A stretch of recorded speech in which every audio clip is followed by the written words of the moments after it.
MPPSC state forest service, जिसे हम SFS exam बोलते हैं, इसका जो प्रीलिम्स है ये सेम वही है जो स्टेट सर्विस एग्जाम के लिए है। दोनों का एग्जाम भी एक ही होता है। लेकिन बात करें मेंस एग्जाम की, तो मेंस एग्जाम के लिए अलग सिलेबस है। आज हम उसी के बारे में बात करने वाले हैं। सबसे पहले आपको एग्जाम के पैटर्न के बारे में पता होना चाहिए। इसमें पहला वाला पार्ट होता है जो जीएस से रिलेटेड होता है, और दूसरा वाला पार्ट है जो वानिकी और सामान्य विज्ञान से रिलेटेड है।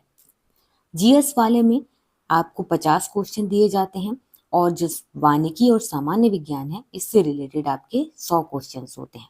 टोटल आपका होता है 150 क्वेश्चन, 3 घंटे का टाइम होता है, और सभी क्वेश्चन 3-3 नंबर के हैं। मतलब कि यहाँ पर आपके टोटल नंबर हो गए 450। अब यहाँ पर आपको कहा गया है कि जो इंटरव्यू है वो 50 नंबर का है, टोटल हो गया 500। तो आपका जब फाइनल रिजल्ट होगा, फाइनल रिजल्ट रेडी होगा, तो वो किस पे होगा? 500 नंबर पे। 500 नंबर पे जितने अच्छे नंबर आप खींच सकते हैं खींचिए। आपको यहाँ पर पता होना चाहिए कि जो फॉरेस्ट सर्विस है इसके मेंस में यहाँ पर नेगेटिव मार्किंग है। तो नेगेटिव मार्किंग में ऐसा है कि आपको पता होना चाहिए एक क्वेश्चन जो है कितने नंबर का है? 3 नंबर का है। अब जब आपका एक क्वेश्चन गलत होता है तो क्या होता है कि आपका एक क्वेश्चन जो सही है उसमें जो आपको 3 नंबर मिला हुआ है इसमें से 1 नंबर काट लिया जाएगा। मतलब अब आपके 2 नंबर रह गए। यहाँ पर 3R माइनस W का यहाँ पर यही मतलब है। अब बात करते हैं सबसे पहले फर्स्ट वाले पार्ट खंड आगे, जिसमें आपसे जीएस से रिलेटेड क्वेश्चंस रहेंगे। आपको क्या क्या पढ़ना होगा? यहाँ पर 5 यूनिट दिए गए हैं। पहली यूनिट में आपको मध्य प्रदेश का इतिहास पढ़ना है, जिसमें मध्य प्रदेश का प्राचीन इतिहास, प्रागैतिहासिक काल, अद्यैतिहासिक काल, ऐतिहासिक काल, फिर उसके बाद मध्यकालीन इतिहास, आधुनिक इतिहास, स्वतंत्रता आंदोलन और जनजातीय इतिहास एवं जनजातीय साहित्य। ये केवल मध्य प्रदेश के इतिहास से रिलेटेड है। इसके बाद मध्य प्रदेश का भूगोल आपको पढ़ना है सेकंड वाले यूनिट में, जिसमें राज्य की भौगोलिक स्थिति, विस्तार, प्रमुख नदियां और पर्वत के बारे में। जलवायु में क्या क्या पढ़ना है? मौसम, मिट्टियां, तापमान, वर्षा, वनों के प्रकार और वनोपज। कृषि में प्रमुख फसलें, सिंचाई के स्रोत, सिंचाई परियोजनाएं। ताप विद्युत परियोजनाओं में गैर पारंपरिक ऊर्जा स्रोत, प्रमुख खनिज, जनसंख्या का आकार, वृद्धि और साक्षरता, यातायात और खाद्य प्रसंस्करण उद्योग। इसके बाद जियोग्राफी के बाद आपको पढ़ना है इकोनॉमिक और पॉलिटी, जिसमें कहा गया है कि आपको पॉलिटी में क्या पढ़ना है? राज्यपाल, मुख्यमंत्री, मंत्रिमंडल, विधानसभा, उच्च न्यायालय, लोका आयुक्त, राज्य सचिवालय, मुख्य सचिव, संभागायुक्त, पुलिस कमिश्नर, जिला प्रशासन, नगरीय प्रशासन, स्थानीय स्वशासन, पंचायती राज संस्थाएं, चुनाव, राज्य चुनाव आयोग, राज्य सूचना आयोग, राज्य अनुसूचित जाति आयोग, फिर उसके बाद राज्य अनुसूचित जनजाति आयोग, राज्य पिछड़ा वर्ग आयोग, राज्य महिला आयोग, अनुसूचित जाति एवं अनुसूचित जनजाति अत्याचार निरोधक अधिनियम 1989, पंचायत अनुसूचित क्षेत्रों तक विस्तार जिसे पेशा अधिनियम बोलते हैं ये 1996, पर्यावरण संरक्षण अधिनियम 1986, मध्य प्रदेश गौवंश वध प्रतिषेध अधिनियम 2004। ये सारी चीजें आप प्रीलिम्स के लिए ऑलरेडी पढ़ ही रहे होते हैं। इससे पहले हमने जियोग्राफी और हिस्ट्री की बात की, वो भी आपने प्रीलिम्स में पढ़ा होता है, तो वही चीज आपको यहाँ पर रिपीट करना है। इसके बाद है सेकेंड वाले पार्ट में इकोनॉमिक। इकोनॉमिक के लिए आपको मध्य प्रदेश की अर्थव्यवस्था का अवलोकन करना है, कृषि और ग्रामीण विकास की स्थिति, औद्योगिक एवं आधारभूत ढांचे की संरचना का विकास, शिक्षा, स्वास्थ्य एवं कौशल विकास की स्थिति, सतत विकास लक्ष्य जो कि 17 हैं, ये भी आपको पता होना चाहिए। व्यावसायिक सुगमता एवं बहुआयामी गरीबी सूचकांक में मध्य प्रदेश की स्थिति, ये भी आप नोट बना के पढ़ ही रहे होते हैं, आप रिवीजन करिए। और ये भी प्रीलिम्स में खासकर टॉपिक को कहा गया है, वहां पर भी यूनिट दिया गया है इसी से रिलेटेड। तो कहने का मतलब है जो आपने प्रीलिम्स के नोट्स बनाए हैं वही यहाँ पर फर्स्ट पार्ट के लिए रिपीट करना है। विरासत, लोक संस्कृति एवं लोक साहित्य मध्य प्रदेश के संदर्भ में। मध्य प्रदेश में जनजातियों का भौगोलिक विस्तार, जनजातियों से संबंधित संवैधानिक प्रावधान, फिर उसके बाद प्रमुख जनजातियां, विशेष पिछड़ी जनजातियां, जनजातियों के कल्याण के लिए योजनाएं, जनजातीय संस्कृति हैं, उनकी परंपराएं, विशिष्ट कलाएं, त्योहार, उत्सव, भाषा, बोली और साहित्य के बारे में। फिर जनजातियों का भारत के स्वतंत्रता आंदोलन में क्या योगदान रहा है। राज्य के प्रमुख जनजातीय व्यक्तित्वों के बारे में पता होना चाहिए। फिर मध्य प्रदेश में जनजातियों से संबंधित प्रमुख संस्थान है, संग्रहालय हैं, प्रकाशन है। और मध्य प्रदेश की लोक संस्कृति एवं लोक साहित्य के बारे में। इसके बाद 5वां यूनिट है आपका करेंट अफेयर से रिलेटेड। ये भी आप प्रीलिम्स के लिए पहले से नोट्स बनाए होते हैं, पढ़ रहे होते हैं, उसी को फिर से रिपीट करना है। तो अंतरराष्ट्रीय और राष्ट्रीय समसामयिक की घटनाएं, नेशनल और इंटरनेशनल, इन दोनों लेवल पे। फिर एमपी के लेवल पे जो घटनाएं चल रही हैं, जो इम्पोर्टेंट वाली हैं, उनको उससे रिलेटेड। इसके बाद मध्य प्रदेश से रिलेटेड कुछ जन कल्याणकारी योजनाएं हैं, उनको, कुछ चर्चित व्यक्तित्व होते हैं, स्थान है, उनके बारे में। फिर कंप्यूटर, सूचना संचार प्रौद्योगिकी और ई गवर्नेंस से रिलेटेड जो घटनाएं चल रही हैं, AI, machine learning, cloud computing, data science और इंटरनेट ऑफ थिंग्स के आधारभूत ज्ञान होने चाहिए। और ये 5 यूनिट यहाँ पर कंप्लीट होता है। अब बात करते हैं जो दूसरा वाला पार्ट है वानिकी और सामान्य विज्ञान का। यहाँ पर आपको टोटल 10 यूनिट दिया गया है। पहले यूनिट में आपको वन एवं वानिकी पढ़ना है, दूसरी यूनिट में वन उपयोजन, तीसरी यूनिट में वन नीति एवं वन विधियाँ, चौथे में वन रक्षण, 5वें में मध्य प्रदेश की जनजातियाँ, और इसके बाद 6वें में रसायन मतलब कि केमिस्ट्री, 7वें में आपको फिजिक्स पढ़ना है, इसके 8वें में जीव विज्ञान और 9वें में पर्यावरण पढ़ना है, 10वें में आपको मैथमेटिक्स पढ़ना है जो कि प्रारंभिक गणित और मानसिक योग्यता से रिलेटेड है। तो ये हो गए आपके टोटल 10 यूनिट। इनमें अब हम डिटेल में समझते हैं। वन और वानिकी का जब आप नोट्स बनाएंगे तो ये टॉपिक पर आपको नोट्स बनाना है। परिभाषा, शब्दावली, वनों का विकास, इतिहास एवं पृष्ठभूमि, वानिकी के उद्देश्य, वनों की भूमिका जिसमें उत्पादकता, संरक्षण एवं विकास, भारत एवं मध्य प्रदेश में वन आवरण, पर्यावरण पर वनों का प्रभाव, भारत एवं मध्य प्रदेश में वनों के प्रकार, वनों में क्षति के कारण, वनों का वर्गीकरण, वन्य क्षेत्रों में जो बाहरी वृक्ष हैं, राज्यवार वन वितरण एवं वन निधि, वन वृक्ष की एवं वन वर्धन, वनों का पुनरुद्भवन, वाणिज्यिक रूप से महत्वपूर्ण वृक्ष जिनमें वैज्ञानिक नाम और प्रजातियां ये भी शामिल होना चाहिए। कुछ एग्जाम्पल जैसे कि सागौन, शीशम, साल, बबूल, हर्रा, बिहाड़ा, आंवला, तेंदू, पलास, अर्जुन, खैर, महुआ। इसके बाद वन उपयोजन, इसकी परिभाषा, शब्दावली, काष्ठीय उत्पाद, कास्ट सीजनिंग, कास्ट परिरक्षी, प्लाईवुड, पार्टिकल वुड, लुगदी एवं कागज, आरा मशीन, लट्ठा, वन मापन जिसमें ऊंचाई, आयतन, बायोमास सब पता होना चाहिए, आकाशीय वन उपज जैसे कि रेशे, फ्लासेस, घास, टेनिन, गोंद, रंग, राल, ओलियो, रेजिन, सुगंध तेल, वृक्ष जनित, तिलहन बीज, औषधि वृक्ष या औषधि पौधे। थर्ड यूनिट है वन नीति और वन विधियों से रिलेटेड। कौन कौन सी विधि आपको पढ़ना है? सबसे पहले परिभाषा और शब्दावली यहाँ पर आपको पता हो। राष्ट्रीय वन नीतियाँ 1894 में, 1992, 1988 में बनाया गया था, ये तीनों पता हो। वन विधि, भारतीय वन अधिनियम 1927 में बना, 2002 में बना, 2006 में बना, तीनों को पता हो। वन नीतियों की तुलना, वन जीव संरक्षण अधिनियम 1972 और संशोधन के बारे में पता हो। वन संरक्षण अधिनियम 1980 और संशोधन, पर्यावरण संरक्षण अधिनियम 1986, जैव विविधता अधिनियम 2002, आदिवासियों के लिए वन अधिकार अधिनियम 2006, भारतीय वन अधिनियम 2019 जो संशोधित वाला है, बांस, गैर वनीय उत्पाद, संयुक्त वन प्रबंधन, सामाजिक वानिकी, कृषि वानिकी, प्रक्षेत्र वानिकी, कृषि वानिकी नीति 2014, मध्य प्रदेश लोक वानिकी अधिनियम 2001। इसके बाद चौथा यूनिट है वन रक्षण से रिलेटेड। सब में कहा गया है कि आपको पहले परिभाषा पता हो, शब्दावलियों के बारे में ज्ञान हो।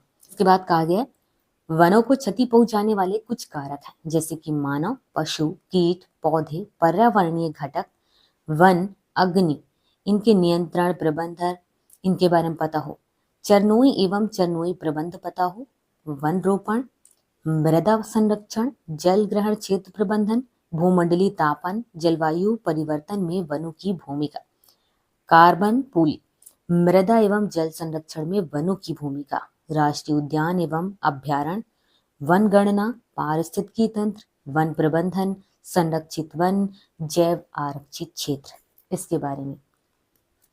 इसके बाद मध्य प्रदेश की कुछ जनजातियां हैं, इनके बारे में आपको पता हो। इससे रिलेटेड पहले ही आप प्रीलिम्स के लिए नॉलेज ले चुके होते हैं, अब और थोड़ी सी गहराई से समझिए। मध्य प्रदेश की जनजाति एवं उनकी उपजातियां जैसे कि भील, गोंड, बैगा ये हैं। कुछ पिछड़ी जनजातियां हैं, बैगा, भारिया, सहरिया। फिर मध्य प्रदेश की जनजातियों की जो अपनी भाषा है, बोलियों को सामान्य परिचय, क्षेत्र, विशेषताएं पता हो। मध्य प्रदेश से संबंधित प्रमुख संस्थान, जनजातियों से संबंधित म्यूजियम, इनके बारे में। मध्य प्रदेश की जनजातियों की जो पर्व हैं, त्योहार हैं, उत्सव हैं, धार्मिक आस्थाएं हैं, संस्कृति एवं परंपराएं हैं। इसके बाद जनजातियों के लिए शासन की कल्याणकारी योजनाएं और वनों के रक्षण में जनजातियों की भूमिका। यहाँ पर भी फिर से पूछेगा जो आपके प्रीलिम्स में है। आपको फिर केमिस्ट्री, रसायन में क्या क्या पढ़ना है, ये आपको नोट्स बनाने ही होंगे। रासायन अभिक्रिया की दर एवं रासायनिक साम्य, रासायनिक अभिक्रिया की दर का प्रारंभिक ज्ञान, तीव्र एवं मंद रासायनिक अभिक्रियाएं, रासायनिक उत्क्रमणीय एवं अनुत्क्रमणीय रासायनिक अभिक्रियाएं, रासायनिक साम्य गतिक प्रकृति, अम्ल एवं क्षार, पीएच पैमाना, ऊष्माक्षेपी ऊष्मा शोषी अभिक्रियाएं। कुछ महत्वपूर्ण रासायनिक यौगिक हैं जो उनके गुण एवं उपयोग, बनाने की विधि, उत्पादन, इनके बारे में। जल, कपड़े धोने का सोडा, खाने का सोडा, विरंजक चूर्ण एवं प्लास्टर ऑफ पेरिस, इनके बारे में बताओ। भवन निर्माण संबंधी कुछ पदार्थों का निर्माण जैसे कि चूना, सीमेंट, कांच और इस्पात, इनके बारे में। धातुओं में आपको आवर्त सारणी में धातु की स्थिति, उनके सामान्य गुणों के बारे में। धातु, खनिज, अयस्क, खनिज एवं अयस्क में क्या अंतर है। धातु कर्म में अयस्कों का सांद्रण, निस्तापन, भर्जन, प्रगलन एवं शोधन। कॉपर एवं आयरन का धातु कर्म, धातुओं का संरक्षण, मिश्र धातुएं। अधातुओं में क्या क्या पढ़ना है। आवर्त सारणी में अधातु की क्या स्थिति है, उनके अपने क्या सामान्य गुण हैं। हाइड्रोजन, नाइट्रोजन, ऑक्सीजन की प्रयोगशाला विधि, गुण एवं उपयोग। और कुछ महत्वपूर्ण कार्बनिक यौगिक है जैसे कि एल्कोहल एवं एसिटिक अम्ल बनाने की प्रयोगशाला विधि, गुण एवं उपयोग। कुछ सामान्य कृत्रिम बहुलक हैं, पॉलीथीन, पॉलीविनाइल क्लोराइड, टेफ्लॉन, साबुन एवं अपमार्जक। ये सब कुछ आप लोग 10th 12th में पढ़ रहे होते हैं, तो आपको वो रिपीट करना है। 10th 12th की कॉपी उठाइए और उसी से अपने टॉपिक को टिक करिए, उसी को रिपीट करिए, वही चीज यहाँ पे पूछा जाएगा। इसके बाद है 7 नंबर में फिजिक्स। फिजिक्स में भी आपको क्या करना है, ये भी आपके 10th 12th का जो फिजिक्स की कॉपी होंगी, बुक्स होंगे, वो आपके यहाँ पर हेल्प करेंगे। सबसे पहले कहा गया कि फिजिक्स में आपको ऊर्जा के स्रोत पढ़ना है, जिसमें ऊर्जा के नवीन स्रोत, पारंपरिक स्रोत, सौर ऊर्जा का स्रोत, सूर्य में ऊर्जा उत्पत्ति के कारण, सौर तापन युक्तियां, सोलर कुकर, सोलर सेल, पवन ऊर्जा, जल ऊर्जा, बायोगैस, जीवाश्म ईंधन, आदर्श ईंधन, आदर्श ईंधन के गुणधर्म, नाभिकीय ऊर्जा, नाभिकीय विखंडन, संलयन, श्रृंखला अभिक्रिया, नाभिकीय रिएक्टर, नाभिकीय ऊर्जा के लाभ एवं हानियां। मध्य प्रदेश में ऊर्जा विकास निगम के संबंध में सामान्य जानकारी, ये केवल एक टॉपिक है, इसी में आपको सब कुछ ऐड करना है, यहाँ पर टॉपिक बता दिया गया है। दूसरा है प्रकाश। प्रकाश में प्रकाश की प्रकृति, प्रकाश का परावर्तन, परावर्तन के नियम, समतल एवं वक्र सतह से परावर्तन, समतल, उत्तल एवं अवतल दर्पण द्वारा प्रतिबिंब रचना, फोकस दूरी तथा वक्रता त्रिज्या में संबंध, एक पिन विधि द्वारा अवतल दर्पण की फोकस दूरी ज्ञात करना, जिसमें यूवी एफ में संबंध। इसके बाद प्रकाश का अपवर्तन, ये वाला टॉपिक है, ये तीसरा टॉपिक है, यहाँ पर ये वाला दूसरा टॉपिक था। अपवर्तन के नियम, कांच की गुट के द्वारा अपवर्तन, क्रांतिक कोण, पूर्ण आंतरिक परावर्तन, पूर्ण आंतरिक परावर्तन का दैनिक जीवन में उपयोग, लेंस परिभाषा, फोकस दूरी, प्रकाशित केंद्र, लेंस द्वारा प्रतिबिंब रचना, मानव नेत्र, इसके दोष एवं निराकरण, फोटोग्राफिक कैमरे और मानव नेत्र में तुलना, सरल सूक्ष्मदर्शी तथा खगोलीय दूरदर्शी बनावट उपयोग, कार्यविधि, किरण आरेख। इसके बाद आपको विद्युत और इसके प्रभाव के बारे में पढ़ना है। ये चौथा टॉपिक है। विद्युत तीव्रता, विभव विभवांतर, विद्युत धारा, ओम का नियम, प्रतिरोध, विशिष्ट प्रतिरोध, प्रभावित करने वाले कारक, प्रतिरोधों का संयोजन एवं इसके आंकिक प्रश्न। विद्युत धारा का ऊष्मीय प्रभाव, इसकी उपयोगिता, शक्ति एवं विद्युत क्षेत्र, विद्युत ऊर्जा व्यय की गणना, विद्युत प्रयोग में रखी जाने वाली सावधानियां, विद्युत धारा का रासायनिक प्रभाव, प्राथमिक द्वितीयक सेल और इनके गुण दोष ये पढ़ना है। लोकलेसी सेल, शुष्क सेल, सीसा संचायक सेल और बनावट। इसके बाद विद्युत धारा के चुंबकीय प्रभाव भी आपको पढ़ने होंगे। तो ओरस्टेड का प्रयोग है। फिर उसके बाद विद्युत चुंबकीय प्रेरण, विद्युत मोटर जनित्र की कार्य प्रणाली, सिद्धांत एवं उपयोग, प्रत्यावर्ती धारा एवं दिष्ट धारा का सामान्य अध्ययन पढ़ना है। इसके बाद गैसों में विद्युत विसर्जन होता है, तो इसको भी अगला टॉपिक बनाकर पढ़ना है। विसर्जन नलिका, कैथोड किरणें, एक्स किरणें और इनके गुणधर्म। इसके बाद चुंबकत्व, इसको भी नेक्स्ट टॉपिक बनाकर पढ़ना है। चुंबक एवं इसके प्रकार, कृत्रिम चुंबक, चुंबक बनाने की विधियां, चुंबकत्व का आणविक सिद्धांत, चुंबकीय विनाश, चुंबकीय रक्षक, चुंबकीय बल रेखाएं, उनके गुण तथा बल रेखाएं, खींचना ये। इसके बाद चुंबकत्व और भूचुंबकत्व, चुंबकीय तूफान, चुंबकीय एवं भौगोलिक याम्योत्तर VHI एवं फाई से संबंध। इसके बाद जीव विज्ञान, ये भी आपके 10th 12th में रहता है, ये भी आपके यहाँ पर नोट्स काम करेंगे। जंतु पोषण, ये पहला टॉपिक है। उसमें पोषण के प्रकार, स्वपोषी, विषमपोषी, मृतजीवी। इसके बाद प्राणी संभोजी, परजीवी, प्राणी संभोजी, कीट भक्षी पादप, पोषण प्रक्रिया के प्रमुख पद। इसके बाद एक कोश की जीव, अमीबा एवं बहुकोश की जीव, टिड्डा में पाचन, मनुष्य का पाचन तंत्र एवं पाचन प्रक्रिया, प्रकाश संश्लेषण, जिसकी परिभाषा, प्रक्रिया के प्रमुख पद, प्रकाश अभिक्रिया और अंधकार अभिक्रिया। इसके बाद है प्रकाश के संश्लेषण को प्रभावित करने वाले कारक, प्रकाश संश्लेषण संबंधी प्रयोग। फिर स्वशासन में, स्वशासन की अपनी परिभाषा, जीव के स्वशासन अंग, स्वशासन एवं श्वासोच्छ्वास, ऑक्सी श्वसन, अनॉक्सी श्वसन, मनुष्य का श्वसन तंत्र, श्वसन प्रक्रियाएं, श्वसन गुणांक, कार्बोहाइड्रेट, वसा एवं प्रोटीन का परिवहन में, पौधों में जल एवं खनिज लवण का परिवहन, जंतुओं में परिवहन किस तरीके से होता है। फिर उसके बाद रुधिर की संरचना, उसके कार्य, हृदय की संरचना, कार्य विधि, रुधिर वाहिनियों की संरचना, कार्य। फिर रुधिर का थक्का बनना, रुधिर समूह, मतलब रक्त के बारे में यहाँ पर सब कुछ कहा जा रहा है कि रक्त आधान, जैसे हम रुधिर बैंक, लसिका तंत्र के कार्य, हृदय से संबंधित रोग, उत्सर्जन में, पौधों में कैसे उत्सर्जन और उत्सर्जी पदार्थ, जंतुओं में उत्सर्जन एवं उत्सर्जी अंग, मानव में उत्सर्जन तंत्र और उत्सर्जन प्रक्रिया, कृत्रिम वृक्क, परासरण, नियंत्रक वृक्क से संबंधित रोग। इसके बाद नियंत्रण एवं समन्वय, पौधे एवं जंतुओं में समन्वय, पादप हार्मोन, मनुष्य का तंत्रिका तंत्र, मनुष्य की संरचना एवं कार्य, मस्तिष्क की संरचना एवं कार्य, मेरुरज्जु की संरचना एवं कार्य और प्रतिवर्ती क्रिया, अंतःस्रावी ग्रंथियां, हार्मोन एवं कार्य, प्रजनन एवं वृद्धि प्रजनन के प्रकार, अलैंगिक प्रजनन, विखंड मुकुलन एवं पुनरुद्भवन, कृत्रिम वर्धी प्रजनन, स्तरीकरण, कलम लगाना, ग्राफ्टिंग, अनिषेक प्रजनन, पौधे में लैंगिक प्रजनन अंग जैसे कि पुष्प की संरचना और प्रजनन प्रक्रिया है।